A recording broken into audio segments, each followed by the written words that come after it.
Hey pop punk enthusiasts, welcome back to the second episode of Pop Punk Promo Podcast. My name is Sydney and I am the host of this incredible podcast. I just want to start off by saying thank you so incredibly much to everyone who listened to my first episode and gave me massive support on social media. It's honestly so much more than I ever could have asked for. Of course, I had some close friends listen to it and give me positive feedback and all that, but the amount of DMs I've gotten just from strangers, and I even got reposted by my featured artist last week, Lolo. It was just overwhelming, and thank you all so much for listening and caring about what I have to say, because this is just the beginning, and I truly hope to make waves with this. So endless love for my listeners. Thank you all so much for supporting me so early in this process. I did want to mention, if you listened to the episode last week and you liked everything you heard about Lolo, I do have my Spotify playlist linked on my website, poppunkpromo.com, and you can go ahead and listen to all of the songs that I listed last week. And at the end of this episode, as soon as this one goes live, I will also have the songs and the artists that I feature on this episode as well. So my plan for that is to make a monthly playlist, so I'll update it every single month, but I'll leave them on my page so you can refer back to them as you wish whenever you want. So again, I'm just so incredibly grateful for all of the support I've gotten right off the bat. You guys are amazing, and I'm always willing to hear your guys' ideas, what you guys want to hear me talk about. I obviously have my ideas I want to do, but I also want to make this as interactive as possible, like I said in my last episode.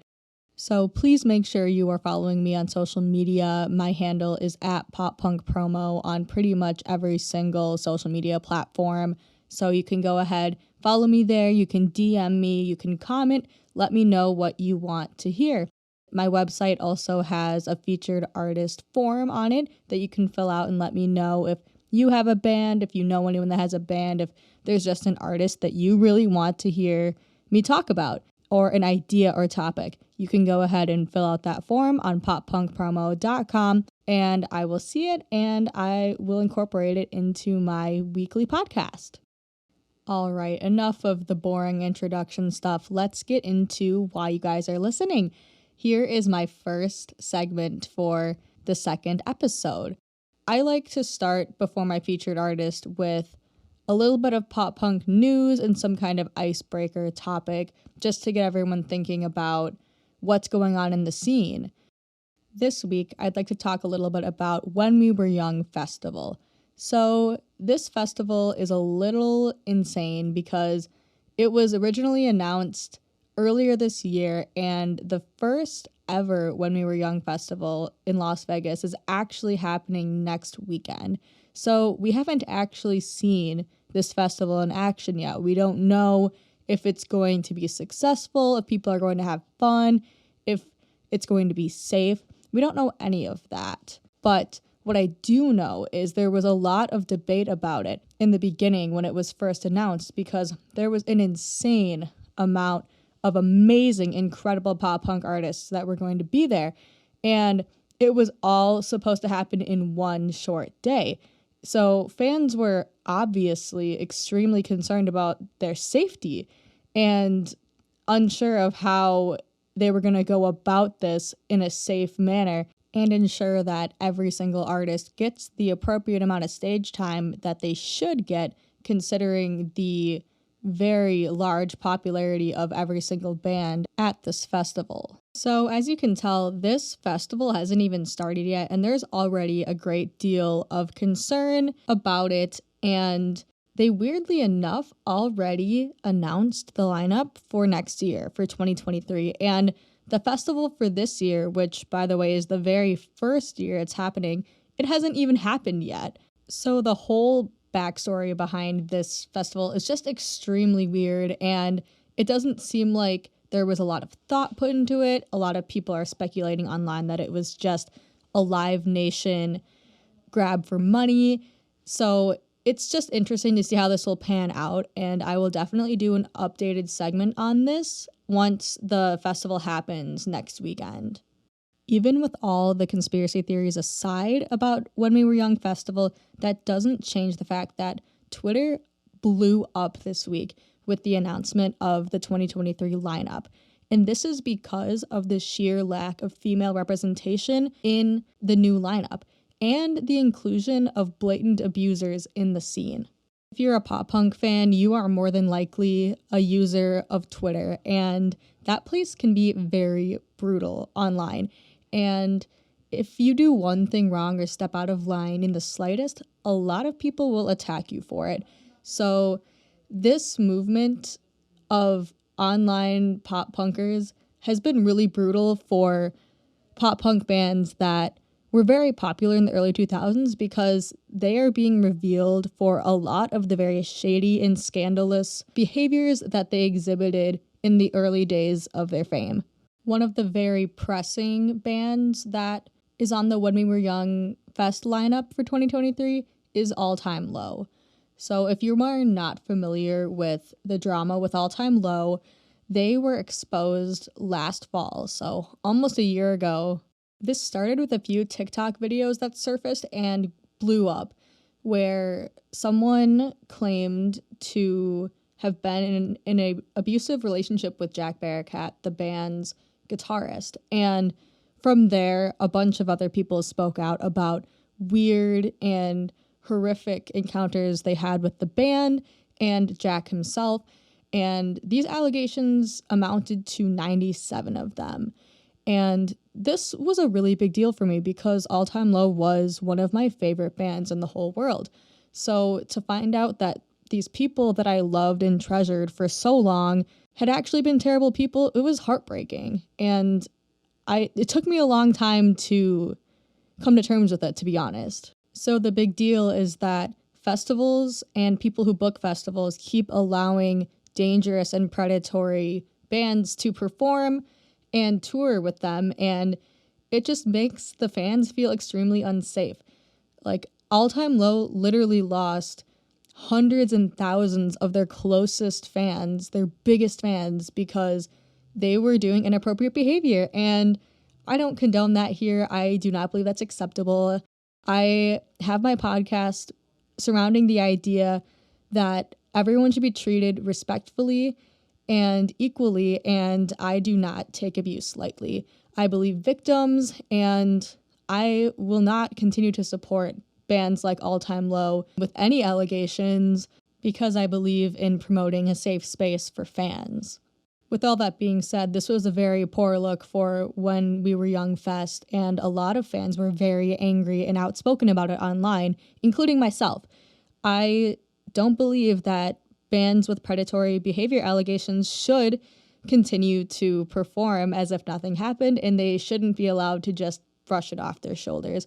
There should be a level of accountability in pop punk, and with any band really, but especially pop punk, because for so long, this kind of behavior has just been let go, and people just forget that these bad things happen. And if the bands aren't held accountable, then they're just going to keep doing the bad behavior, and it's just going to keep happening, and I do not feel comfortable promoting an environment like that. So obviously myself and a lot of other fans were very upset about this factor in the new lineup for 2023, but we were also just as upset to see the lack of female inclusion on the lineup. The only two artists I saw, and correct me if I'm wrong, please reach out to me on social media if I'm wrong about this, but the only two I saw that included females were Michelle Branch and Beach Bunny.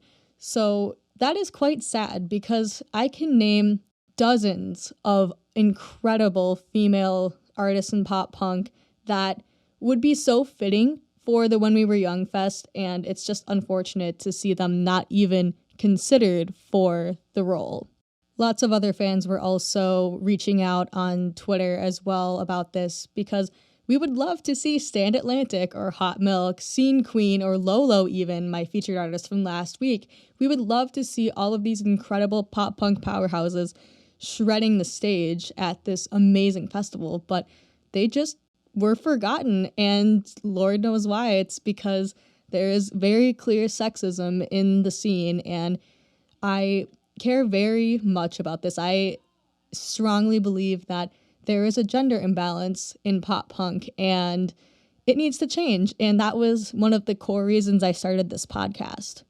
So if you're like me and you're like a bunch of other fans that you see in the pop punk scene and you are angry about the lack of female representation and you're angry about the continued allowance of abusers to be put on festival lineups and to continue touring like nothing happened, if you're just as angry as I am, please use your platform, use your voice, go online, go on Twitter, go anywhere where people can hear you and let them know that you are upset about it. Because the only way that we can make change is within ourselves.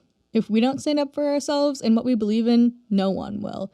So if you agree with me on all these, please, like I said, use your platform and let the world hear it. Because if enough of us are angry, if enough of us speak about this issue, something has to happen eventually.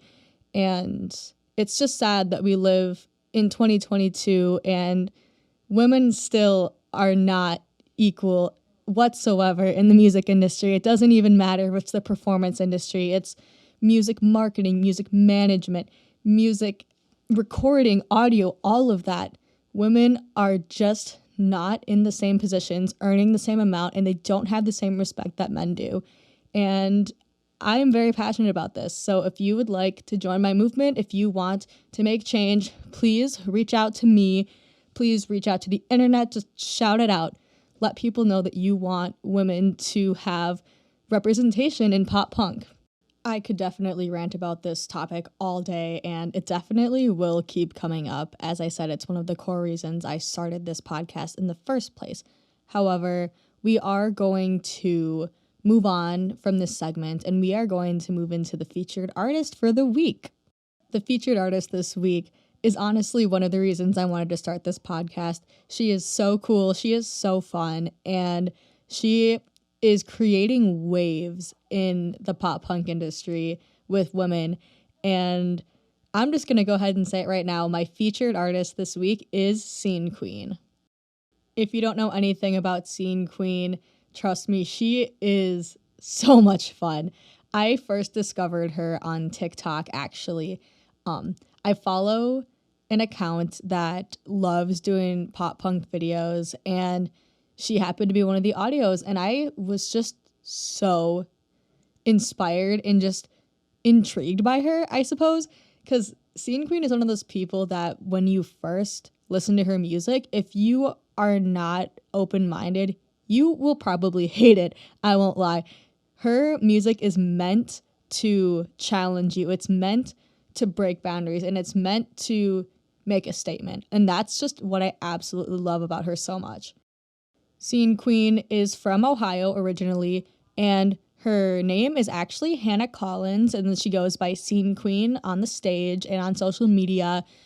She is currently signed to Hopeless Records, which I love that record label. I just think it's amazing, and so many incredible, talented artists come out of that label. The genre of music is actually quite interesting. So Scene Queen designed her own genre of music, and she calls it bimbocore, which I think is absolutely incredible. It's basically a subgenre of metalcore with feminist themes intertwined throughout it. A lot of her music can be controversial in a sense, I suppose. It definitely breaks boundaries and it challenges social norms and gender norms, and it's just absolutely incredible.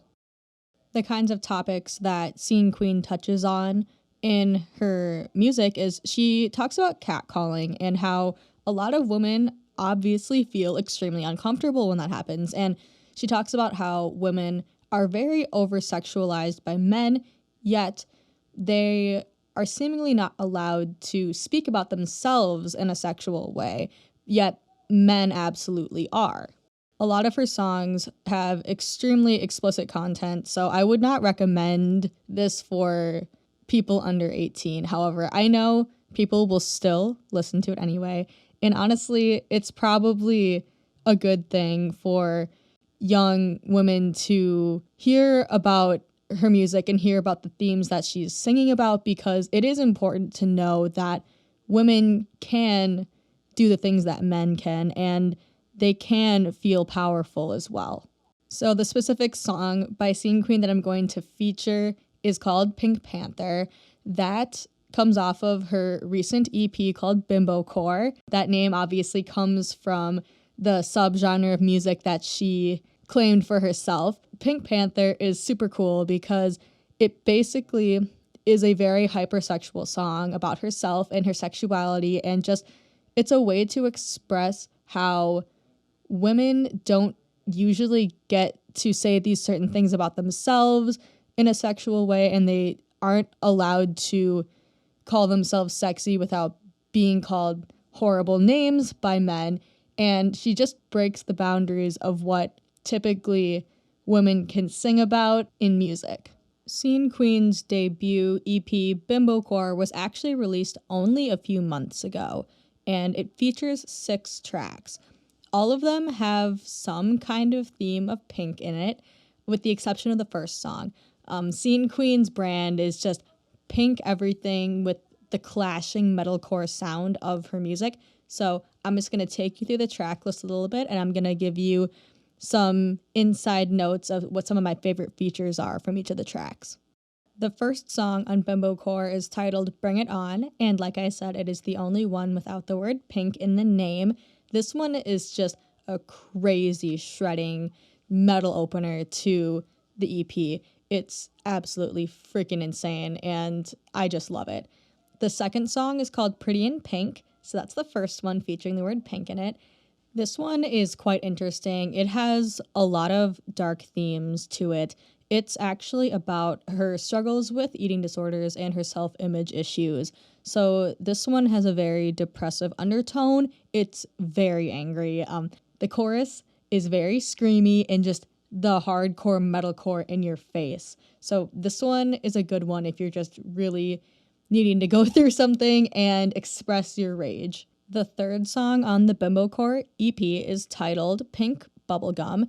This one is another one of Scene Queen's super outspoken pieces, and this one she just really talks about how much she's just gonna pop off and tell the industry what she thinks, and she's gonna be who she wants to be, and she's not afraid to kick doors down if anyone stands in her way.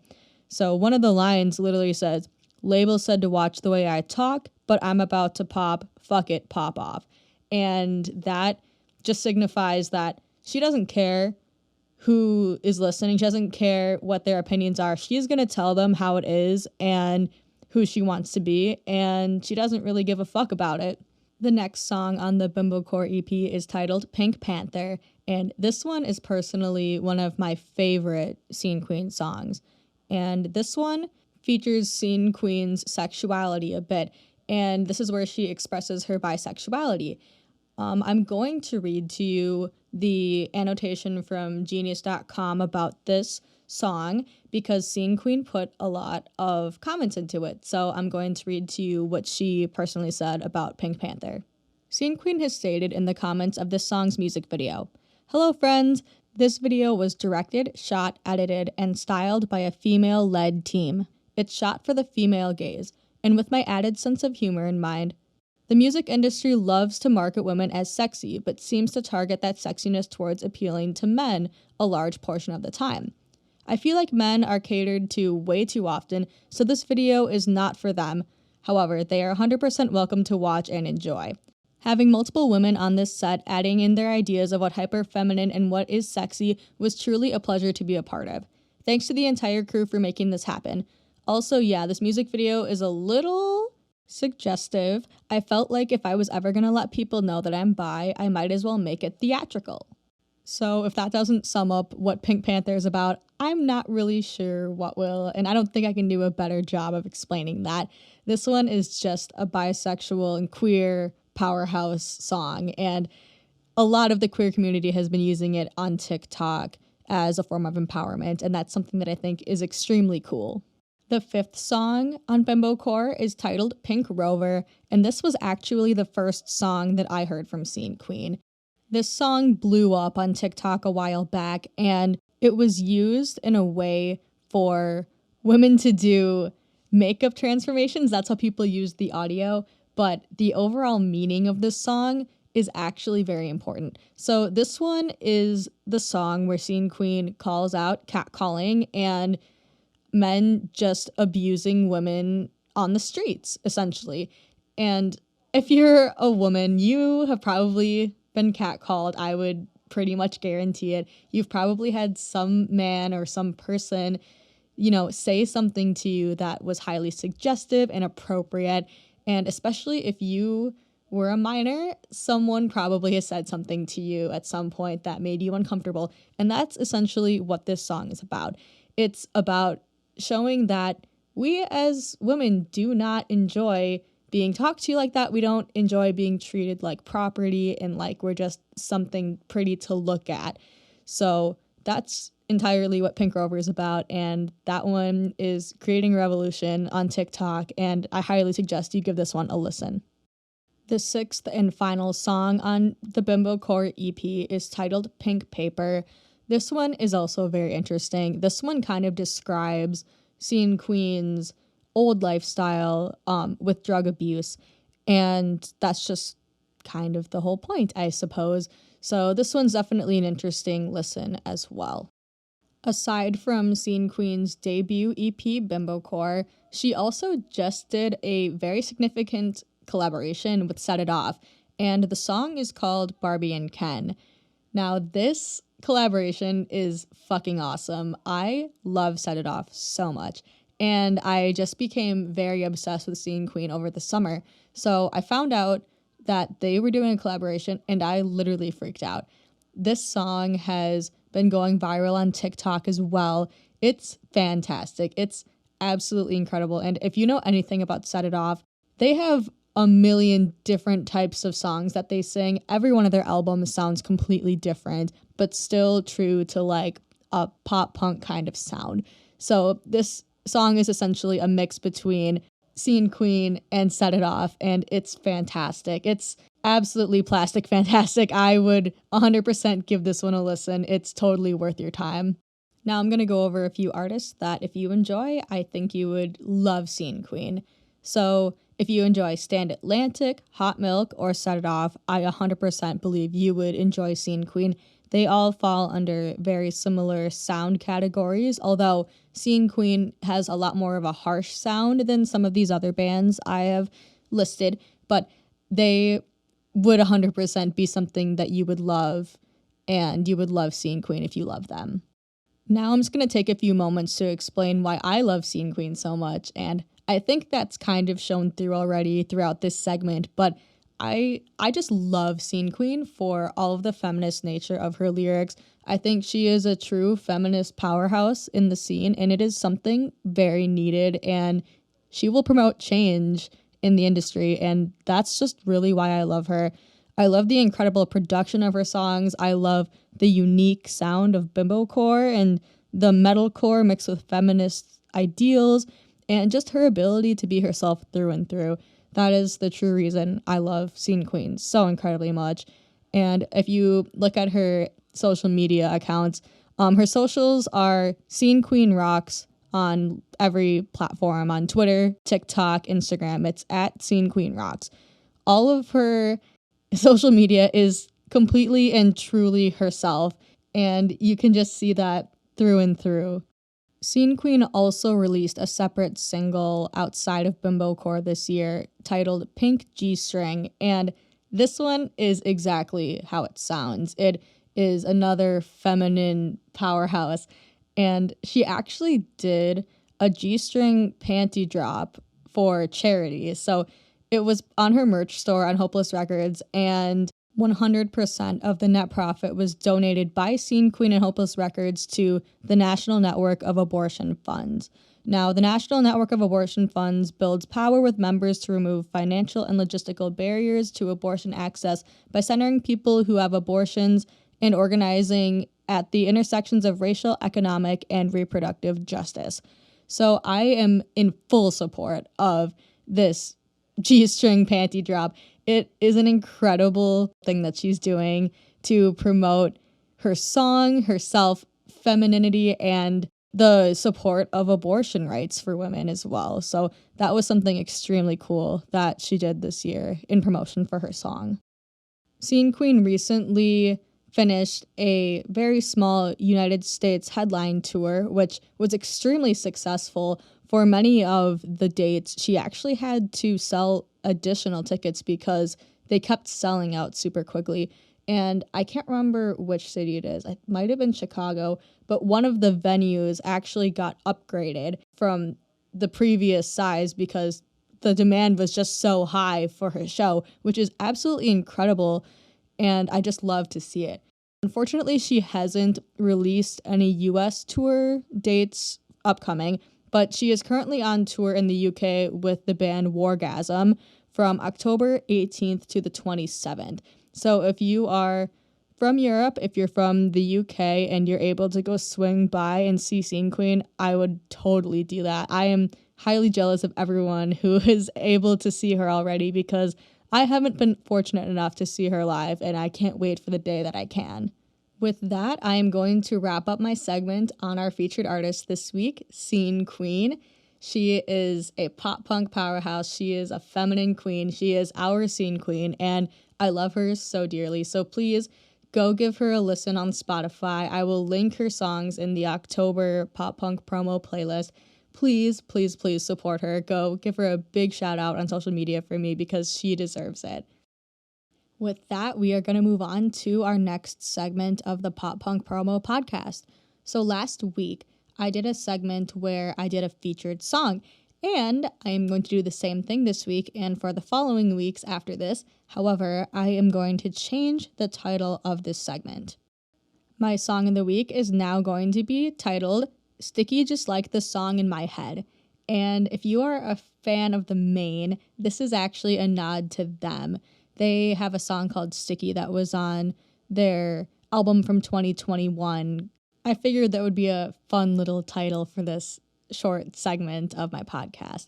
So with that, Sticky Just Like the Song in My Head, the song I'm featuring this week is Take Me Nowhere by Maggie Lindemann. Maggie Lindemann just released an album, her first album actually, called Sucker Punch last week. And this is the second song on the album. The song, as described by Maggie on Genius, is about feeling super lost. And she started off really young in a completely foreign industry to her, and it was extremely hard. So she felt super alone and just didn't belong. So that's essentially what the song is about. I really like it, mostly for the instrumental and the way she sings and the lyrics. I just love it. It's been stuck in my head literally since I heard it come out about a week ago. So that is my Sticky Just Like the Song in my head for this week.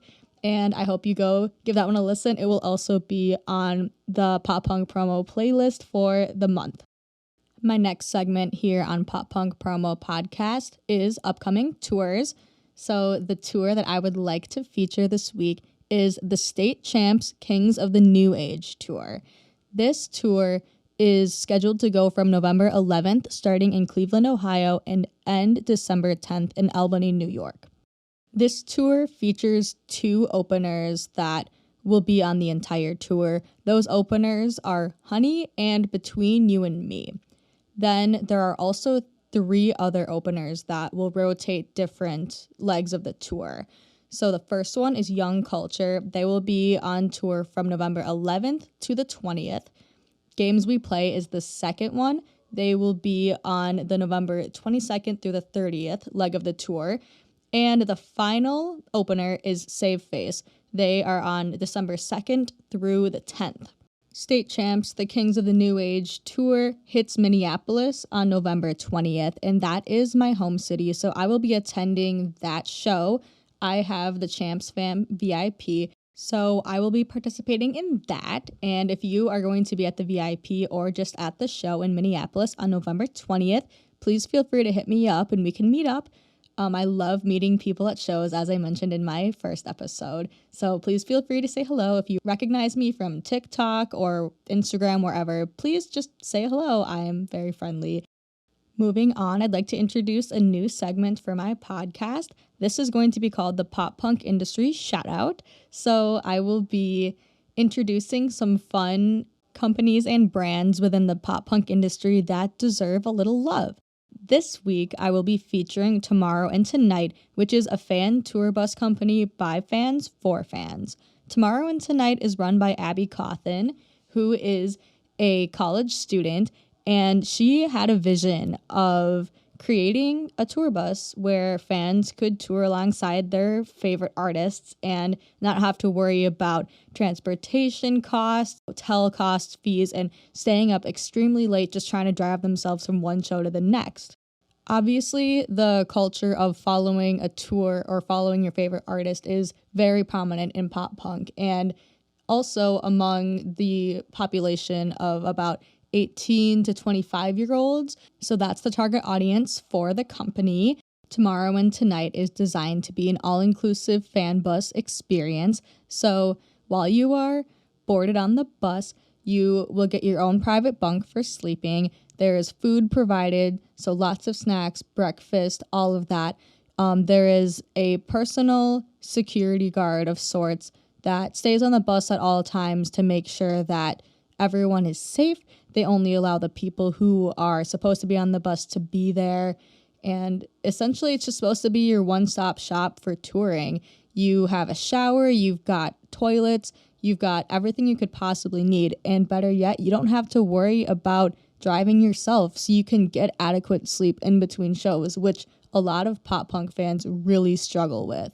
Part of pop punk culture is also camping out for shows as well. So as soon as the bus arrives at the next destination, the people on the bus are allowed to get off and go camp outside the venue if they'd like. So part of this experience is also having a representative from the bus collecting your camping gear from you right before doors open. So you don't have to worry about running back to your car and making sure your spot is saved and dealing with people in line who won't let you have your spot back. All that's taken care of because someone from the bus will help you out and make sure that your fan experience is the best it possibly can be.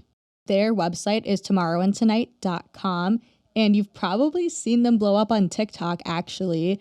They have become quite famous on there, so I would go check them out, Tomorrow and Tonight, on TikTok, and you can get a lot more information about the brand. Tomorrow and Tonight is run by fans for fans, and the intent of this is to only participate in tours that the fans want to participate in. So there is a form on the Tomorrow and Tonight website where you can request what artists you'd love to tour with. So that is an option for you if there is an artist you've been dying to go to multiple shows in multiple cities. This is for you. This is 100% the company that you need.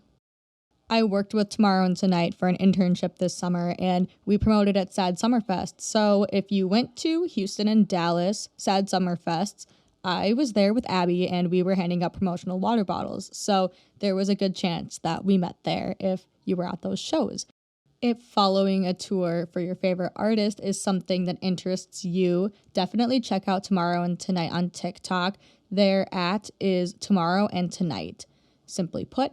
And then their website, as I mentioned before, is tomorrowandtonight.com, and you can fill out the form there where you can request what artist you would love to tour with. So I really hope you check them out. Abby is an extraordinary person. She has everything put together. She has safety first on the bus. She's got forms all filled out to ensure that no fan gets hurt, to ensure background checks are done to make sure that nobody enters the bus who's not supposed to be there, and it's all worked out. Like I said, more information is on her TikTok and on her website. So please go ahead and check them out, Tomorrow and Tonight. And with that, we have almost completed another episode of Pop Punk Promo Podcast. Thank you so much for sticking with me and listening to another episode yet again. I just wanted to mention that I do have listener support activated on my podcast profile. So you can simply go and click that if you have been enjoying my content. It is really awesome to get the support, and you can help me by just donating a couple of dollars to help me keep my equipment updated, help me get more equipment so that I can keep giving you guys incredible content every single week. So like I said, that listener support button, you can find that on Spotify. You can also find it on the Anchor page as well. And it is also really important to give 5-star ratings on Spotify as well, because then that lets me know that you guys are enjoying the content that I'm giving you. So if you can, please leave me a 5-star rating. I would really appreciate that as well. I want to reiterate that I do have the Pop Punk promo playlist on Spotify. It is for October 2022 currently, and all the songs and artists that I mentioned last week and now this week with Scene Queen and Take Me Nowhere from Maggie Lindemann, those will be added and updated to the playlist as soon as this goes live. So that's on my website, poppunkpromo.com. You can find it there. And I also will be linking it in my Instagram story as well. So with that, I will mention my socials one more time. My TikTok, Twitter, and Instagram are all at poppunkpromo. And with that, I will let you guys go. Thank you so much for listening to yet another episode of my podcast. And I hope that you found an artist that you really enjoy. And I really hope Scene Queen is someone that you guys incorporate into your daily listening. So thank you so much and have a great rest of your week. Take care, guys.